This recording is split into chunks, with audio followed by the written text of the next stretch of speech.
Saya mencari karmanya di mana. Jadi saya mencari yang namanya karma, itulah saya nyampe ke Hindu. Itu sih kalau ditanya. Ada perjalanan leluhur. Nah, itulah di situ saya akhirnya, oh ya saya Minang itu. Pada waktu itu ya jujur dari remaja saya tidak pernah bilang saya Minang. Sebetulnya keinginan ada, bahkan yang pengen gitu ikut Banten Serati Banten ya, Serati Banten. Ya cuma memang mungkin belum jalannya kali ya ke sana. Kalau suka sih jujur. Kalau kan namanya saya tinggal di Bali kan. Oh Hindu, oh Bali, nak Bali nih ke. Ya pokoknya gitu aja lah. Gitu. Apalagi kalau udah begini ini. Secara spiritual kan, kalau secara spiritual saya menemukan jati diri saya sendiri. Kenapa kemarin saya buat KTP Hindu? Karena saya takut nanti meninggalnya di jalan saya disolatin.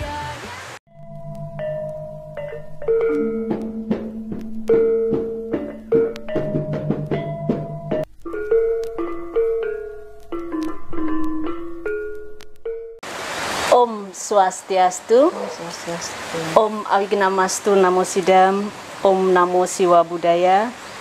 Sahabat media Hindu dimanapun berada, berjumpa kembali kita dalam obrolan Dharma. Kali ini masih bersama saya Dara Astuti yang akan memandu program bincang atau ngobrol santai kita. Dan pada kesempatan ini izinkan saya buka masker dulu. Karena jaraknya terlalu dekat, udah vaksin ya? Sudah. 2 kali ya? Berarti aman untuk buka. Antigennya masih berlaku? Masih berlaku. Oh, dari mana pakai antigen? Kan Jakarta. Oh, oke. Dari Jakarta. Sahabat obrolan Dharma, edisi kali ini kita kedatangan seorang narasumber yang cukup, apa dibilang, kalem orangnya. Beliau adalah Ibu Aprianti SPDI. Setelah di Sudiwedani namanya menjadi Depi Kumala. Beliau lahir di Jakarta 21 November, oh baru kemarin ulang tahun ya. Ya benar. 1975. Terus beliau di Sudiwedani pada tahun 2012. Pendidikan terakhir beliau adalah pendidikan agama Islam, makanya SPDI. Wah, ini bakalan menarik cerita kita karena kenapa seorang pendidik yang notabene background pendidikannya beragama Islam tetapi kembali ke ajaran Dharma. Nanti untuk lebih jelasnya kita akan simak bincang-bincang kita. Untuk itu saya panggilnya apa? Jeng Depi aja ya. Jeng Depi sesuai nama setelah di Sudiwedani. Oke. Apa kabar? Astungkara. Becik sehat? Becik sehat. Astungkara luar biasa. Biasa di luar juga. Biasa di luar juga. Ternyata ininya ngebodor juga ya. Oke, Jeng Depi. Kan kalau dilihat Jeng Depi kalau dari baca CV-nya berarti suku Minang ya, Aprianti ya, suku Minang. Oke, suku Minang, pendidikannya agama Islam. Gimana ceritanya bisa menjadi seorang pemeluk Hindu atau bisa disebut Dharmika? Mungkin bisa ceritakan awal mulanya. Tadi dari tahun 2012 ya? Iya. Monggo, silakan. Saya juga awalnya karena mungkin saya datang ke Bali. Ya, kalau dibilang di mana saya Sudiwedaninya ya di Bali gitu. Apakah karena saya di Bali itu saya Sudiwedani? Sebetulnya saya juga nggak pernah tahu apa itu Sudiwedani, apa itu Hindu. Taunya Hindu kan di televisi mimbar agama Hindu kan gitu. Taunya hukum karma, tapi nggak tahu hukum karma itu apa gitu kan. Taunya hukum karma itu kamu kalau berbuat yang gini nanti kena lo hukum karmanya. Tapi secara ininya saya nggak tahu hukum karma itu apa ya gitu. Hukum karma itu apa gitu. Nah seperti itu. Yang jelas tujuan saya ke Bali sih sebenarnya bukan untuk pindah agama. Nah terus saya bertemu lagi juga dengan teman yang lain ngobrol, dan di situ saya langsung tanpa dijelasin apa itu Hindu, apa itu karma secara keseluruhannya, saya cuma kalau di Hindu orang pindah ke agama Hindu itu apa namanya gitu. Nah dikasih tahu teman-teman, ya Sudiwedani Mbak namanya gitu. Oke. Terus persyaratannya apa gitu. Nggak ada persyaratan apa-apa. Habis itu tanpa banyak tanya lagi, saya cuma terus kapan saya di Sudiwedaninya gitu, langsung minta di Sudiwedani. Padahal saya pada waktu itu juga nggak ngerti setelah Hindu itu saya mau jadi apa. Pada waktu itu terlontar begitu saja dan saya merasa nyaman-nyaman saja, artinya tidak ada paksaan. Ya umumnya kan ada orang yang pindah karena pasangan kan gitu, entah karena pernikahan atau karena punya pasangan ya cowok kan gitu. Saya nggak sama sekali karena itu. Jadi pas terlontar itu saya juga sempat temen bilang nggak sayang ijazahnya, pernah mengajar, mungkin di Bali bisa ngajar agama. Gitu, atau karena mengajarkan Al-Quran karena background pendidikan. Saya bilang apa sayangnya ya, saya nggak ya pada waktu itu saya nggak berpikir apa sih sayangnya gitu, maksudnya kenapa saya harus menyayangi kuliah saya gitu kan. Saya pernah mengajar atau saya pernah ikutin organisasi ini itu gitu kan. Nah akhirnya Mbak pikir-pikir dulu gitu kan. Tetap teman-teman ini tidak memberikan ruang, ayo enggak gitu, Mbak pikir-pikir dulu gitu kan. Oke. Gitu. Untuk memantapkan gitu kan. Nah 2 hari berikutnya saya tanya lagi, kapan saya di Sudiwedaninya gitu. Oh beneran nih, serius gitu ya. Iya saya serius. Terus akhirnya minta saya lahirnya kapan, katanya kalau di Bali pakai, kalau bisa terkaitan hitungan ada otonan kan gitu kan ya. Mungkin kalau sekarang ini pas kali ya gitu kan. Jadi otonan itu waktu itu kalau hitung otonan waktu itu kalau nggak salah tanggal 16 November. Jadi pada saat tanggal 16 pokoknya pas saat otonan tiang itu, tiang di Sudiwedani. Pas otonan di November 2012. Di Sudiwedani. Dan ini ketemu juga kemarin otonan kemarin kan tiang itu kan di Jumat Wage Kuningan. Gitu. Nah, itu juga pas ya kalau dihitung itu mungkin sekarang perjalanannya pas ini. Pas juga saya ngasih ini sekarang. Ngasih apa testimoni di bulan yang sama, November ya. November ya. Seperti itu. Ya, itu. Lalu itu aja. Itu aja. Yang bikin dibikin kenapa saya harus Hindu gitu. Kenapa nggak Kristen? Kenapa nggak Buddha gitu? Saya nggak tertarik sama Kristen. Apa karena udah tinggal di Bali gitu? Enggak juga gitu. Saya nggak tertarik. Saya banyak teman Kristen gitu kan. Bahkan pernah banget itu pernah orang tua, kamu mau nggak kerja di gereja gitu, masa nggak bantu ada gitu. Mama kebangetan banget sih masa nyuruh anaknya kerja di gereja gitu. Saya nggak ada feel untuk pindah ke Kristen, Buddha atau apa tuh, saya nggak ada gitu. Justru tertarik. Nah ketika Hindu nggak tahu, saya langsung tercetus saja pengen Sudiwedani gitu. Nah waktu itu Sudiwedaninya ya sebetulnya di Griya di Ubung. Iya gitu. Ya itu. Oh, berarti karena tertarik itu yang bikin Jeng Depi benar-benar, kalau saya ditanya gitu, kenapa saya mencari karmanya di mana. Jadi maksudnya? Saya mencari yang namanya karma, itulah saya nyampe ke Hindu. Itu sih kalau ditanya. Karena sudah perjalanan karmanya ya. Oke. Terus Hindu, reaksi keluarga bagaimana? Ya jujur kalau di awal-awal saya hanya berani bilang sama adik gitu kan. Saya pindah Hindu dan sama suami. Oh ya, betul saya masuk Hindu itu pas saya masih bersuami Muslim. Oh gitu. Oke. 2012 itu statusnya masih istri orang. Masuk Hindu pergi ke Bali gitu. Oke. Dan saya memang minta izin ke suami. Jadi yang tahu banget saya masuk Hindu memang suami. Dan suami mengizinkan. Jadi kalau memang itu yang terbaik buat kamu ya jalani gitu aja sih. Oke. Saya ngomongnya gitu. Reaksi keluarga besar ibu, adik. Kalau adik sih terserah, kebetulan adik yang satu orang, ya, jadi saya punya adik dua, jadi yang satu tuh mendukung aja, ya terserah Uni mau pilih jalan apapun silakan gitu kan.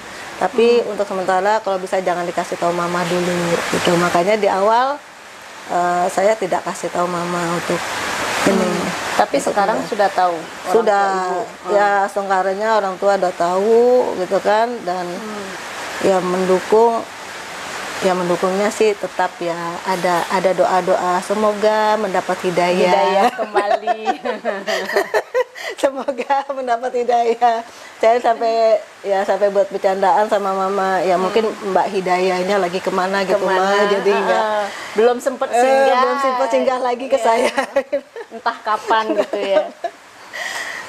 Oke, berarti ada teman atau apa dapat cibiran dari saudara? Kalau gitu? dapat cibiran dari teman-teman Muslim banyak, karena kan saya dulu organisator banget gitu kan, dari mulai remaja masjid. Biasa aja gitu ya? Kalau saya biasa, sempat saya ketemu teman-teman satu organisasi dulu biasa, ya mereka cuma bisanya istighfar aja, astagfirullahaladzim, kakak gitu kan gitu. Pokoknya kakak-kakak aja. Kenapa kakak? Ya saya bilang sama adik saya kasih aja kalau minta nanti. Ada yang japri itu? Ada yang japri mengintimidasi.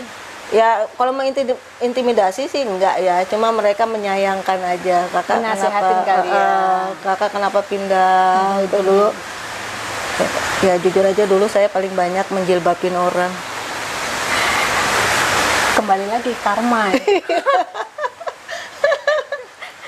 Karma berarti ya. Oke, setelah masuk Hindu, siapa yang ngebimbing untuk belajar lebih dalam? Ya, kalau ini kan karena Otomatis saya lah, kenal ya kan? otomatis ya. Terus Belajar juga lagi. saya kenal juga dengan Pak Kante kan gitu di YJHN. Ya saya banyak juga berdiskusi gitu.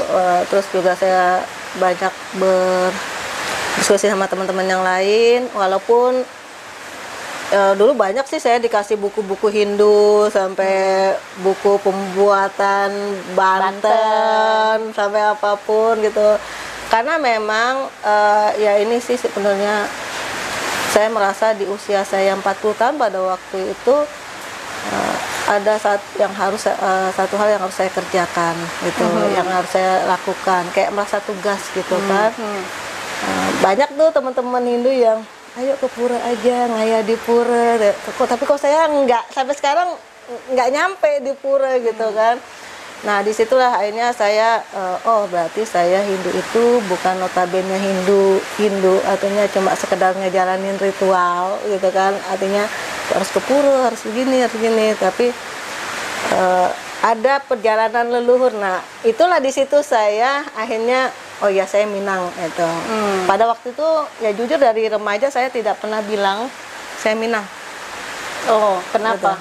Nggak tahu, saya nggak suka aja. Orang Minang tapi nggak mau dibilang orang Minang gitu. Saya nggak, sampai mama saya, kamu gadis Minang. Saya nggak suka aja jadi orang Minang gitu. Walaupun kenyataannya perempuan Minang dapat warisan gitu. Orang Minang kalau di Bali mungkin purusanya laki-laki, kalau di Minang perempuan gitu. Tapi saya merasa nggak tertarik aja jadi orang Minang pada waktu itu. Makanya saya nggak pernah mau mendapatkan pasangan orang Minang. Orang Minang? Iya, saya nggak pernah dapatkan pasangan orang Minang. Orang Minang karena nggak suka nggak tertarik aja saya jadi orang Minang. Oh, berarti mantan suami pun bukan orang Minang? Bukan ya? orang Minang, orang Jawa. Oh, berarti nanti bakalan dapat orang Bali mungkin karena udah tinggal di Bali juga kan? Ya nggak tahu juga sih. Nggak tahu sih. Oke, berarti kan tak tinggal di Bali nih, sudah lama. Berarti ikut ritual gitu, bisa bikin Banten apa-apa gitu? Ya, Sungkara kalau Banten, kalau Canang sih bisa.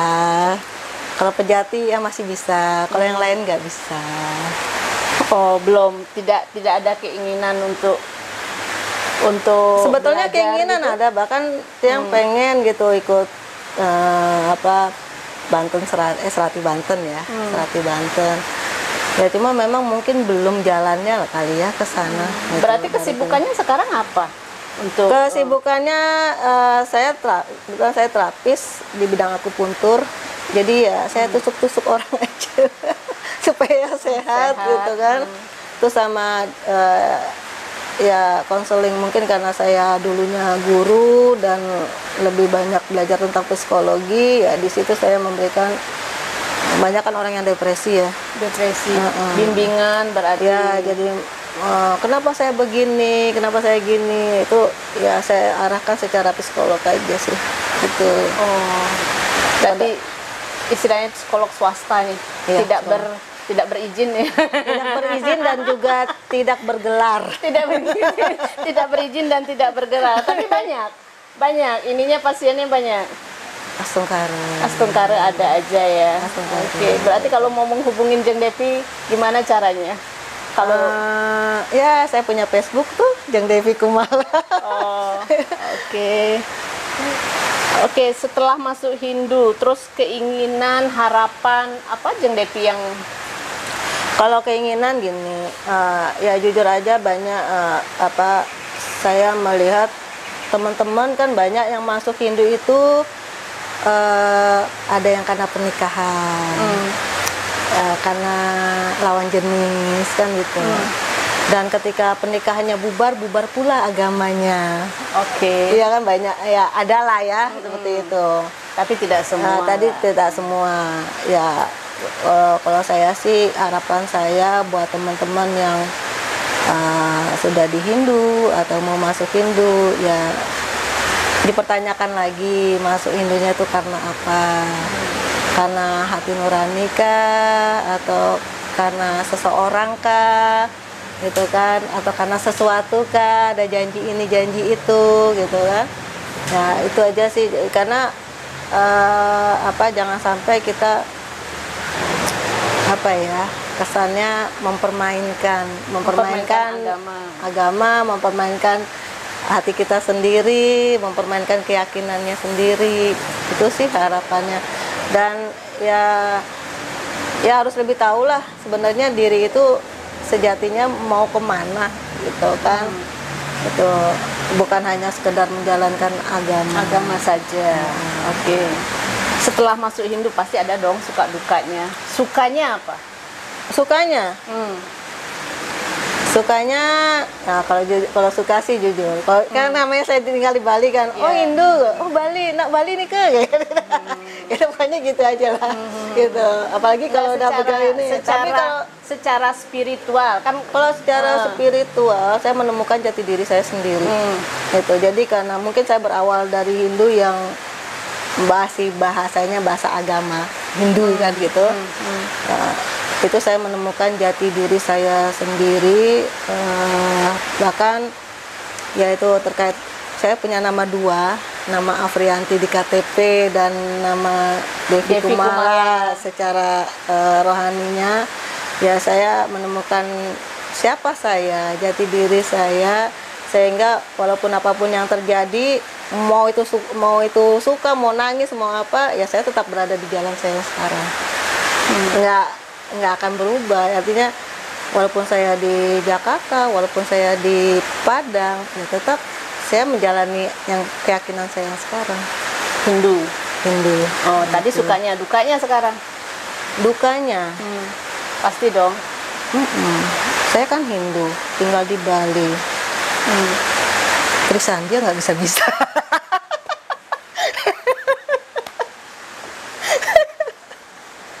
Nggak hafal, tapi kalau orang sembahyang maksudnya kalau ikutan bareng saya bisa, cuma kalau untuk hafal enggak. Oh, itu dukanya kayaknya. Pancasembah hafal. Pancasembah hafal gitu. Artinya saya merasa kok saya begini banget ya Hindu ya gitu. Ini dipertanyakan nih, Hindunya bener apa enggak? Mungkin perjalanan spiritual seseorang itu untuk memeluk Hindu pasti berbeda-beda jalannya. Ada yang menemukan Hindu dari membaca, banyak membaca Bhagavad Gita seperti Asmi. Perjalanan Jeng Devi ini berbeda, tapi beliau lebih ke kalau bisa menjelaskan? lebih ke Saya ya jujur aja sampai saat ini perjalanan Hindu saya saya pengen banget mencari, apalagi saya Minang gitu. Sebetulnya Minang itu apa sih gitu kan. Jadi saya merasa kayaknya ketarik untuk mengembalikan ajaran leluhur di sana. Yang notabene itu bukan Islam gitu. Ya kan, bukan Islam. Jadi itu sih yang sampai saat tadi ini. kan sebelum wawancara kita ada pre-wawancara. Jeng Devi ini punya satu cita-cita di kampung halamannya. Oh iya, saya punya satu cita-cita. Kebetulan ada ya sebenarnya sih nggak luas ya, itu sawah nenek saya yang tadinya saya sekeluarga nggak peduli dengan itu peninggalan leluhur itu ya. Karena saya di Jakarta gitu kan, saya juga ya ada rumah gadang gitu yang memang itu turun-temurun ada di situ. Nah akhirnya saya kemarin pulang ke Padang itu bulan Mei 3 bulan karena kebetulan PPKM juga, ya? Iya. Kemarin kan PPKM kan terkunci semua. Iya. 3 bulan di sana dan akhirnya 3 bulan tinggal di Padang. Dan akhirnya saya memutuskan ya saya punya cita-cita, punya keinginan, punya niat, saya ingin membangun rumah budaya. Bagaimana ajaran leluhur itu yang sesungguhnya di Minang itu yang sudah hilang sama sekali. Emang Jeng Devi menganggap ajarannya itu sudah hilang, sudah tidak seperti ajaran leluhur yang seharusnya diceritakan ke anak cucu. Ya, mereka mengakui aja beradat, tapi tidak pernah menjalankan adatnya. Jadi sebenarnya banyak adat-adat Minang kayak seperti pernikahan Minang itu kan beda. Dia kan karena dia di rumah perempuan, ya.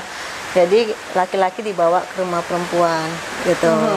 Terus ada yang kalau kita acara 3 bulanannya anak setelah lahir itu kan kalau di sini kan turun tanah, ya kan? Kalau di sana turun mandi.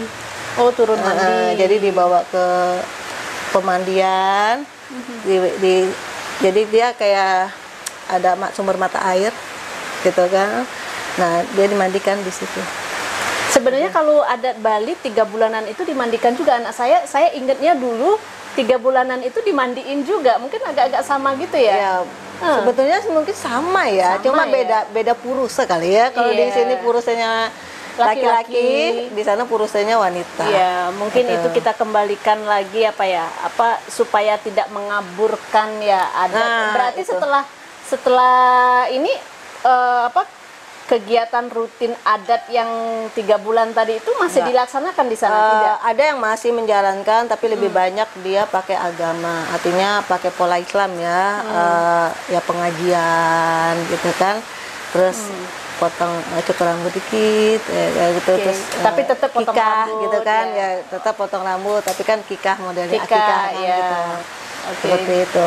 Kalau yang aslinya kan tidak. Jadi kayak misalnya anak baru saya diceritakan, "Ma, kok saya nggak diprosesi secara Minang? Bagaimana mau prosesi secara Minang? Kamunya aja di Jakarta," gitu. Jadi kalau di Minang itu katanya ini nggak tahu apa dari Islamnya apa memang adatnya gitu. Kalau memang diprosesi secara Minang itu, jadi dari pihak si bapak itu membawakan hewan ternak buat anaknya itu untuk dipelihara, itulah untuk menjadikan sumber hidup si anak.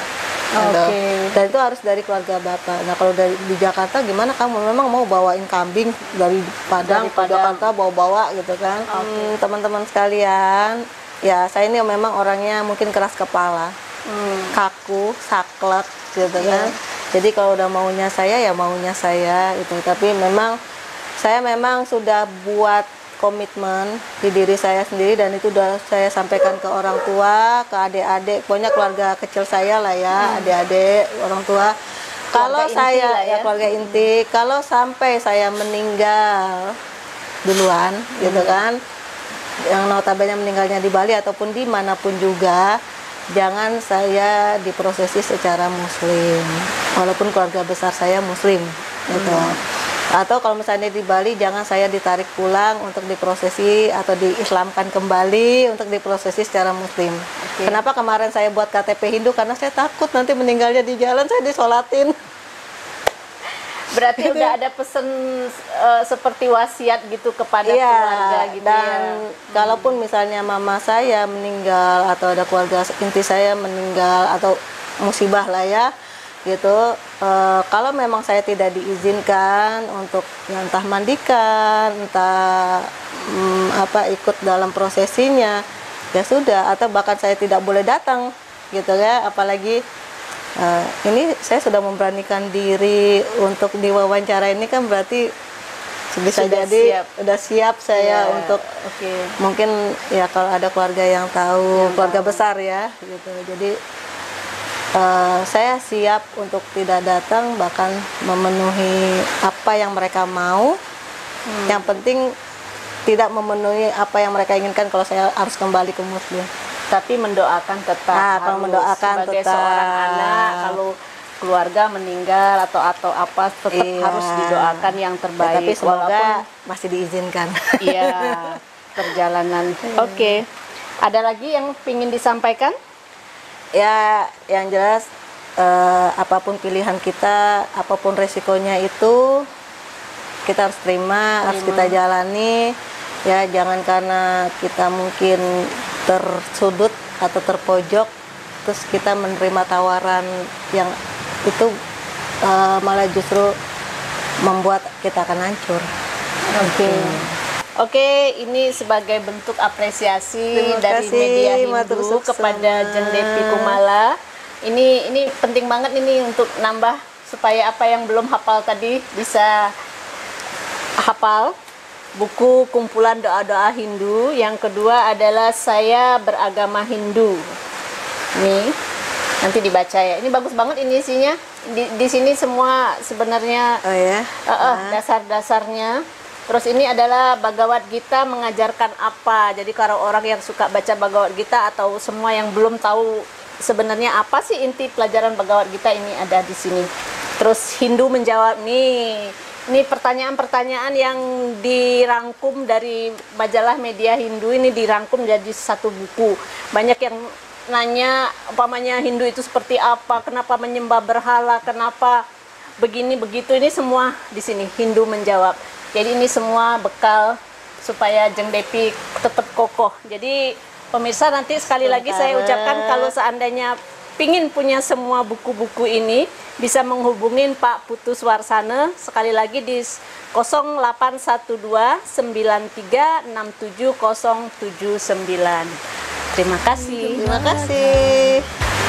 Oke, bagus sekali inspirasinya. Mudah-mudahan obrolan kita kali ini membawa inspirasi sahabat media Hindu. Demikianlah bincang-bincang kita.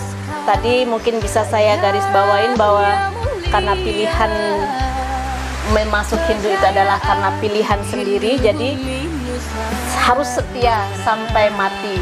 Iya. Begitu ya intinya ya. Walaupun pernah juga tinggal. Oke, intinya walaupun pada awalnya semua orang bangga akan pilihannya, tapi tidak semua setia pada pilihannya sampai ajal menjemput.